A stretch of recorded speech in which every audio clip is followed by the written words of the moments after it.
Okay, had a lot of problems with the display.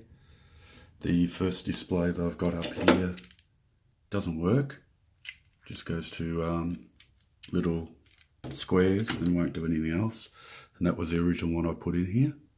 So now I've got it working thanks to Brett, and he's got some extra code on his site to test your display up and have it all plugged in like this.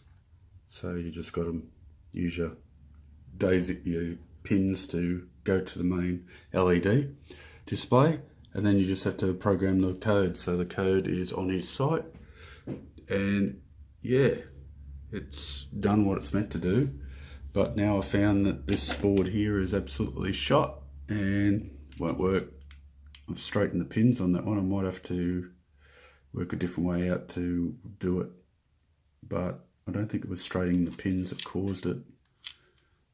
Yeah, just crap. Anyway, I've got one going.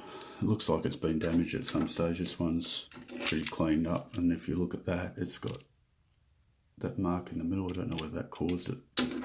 Anyway, we'll keep working on it and see what we get. And yeah, thanks Brett, and I'm glad everyone's still watching. I've disconnected all the bits and pieces. I'll have to check. I'm still not 100% sure where that pin 8 and pin 10 is in the code. I'm still looking for it, but yeah, I'll go and read the README file and see if I can find anything.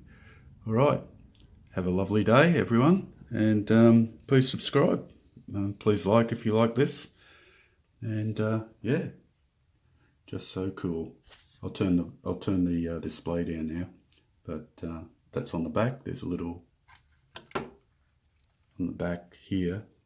There's a little pot, so you adjust that. If you took this thing off here, it'll take the LED lighting, backlighting off. But I'll adjust it a little bit with the pot, and that should fix it. Okay, catch ya. Bye.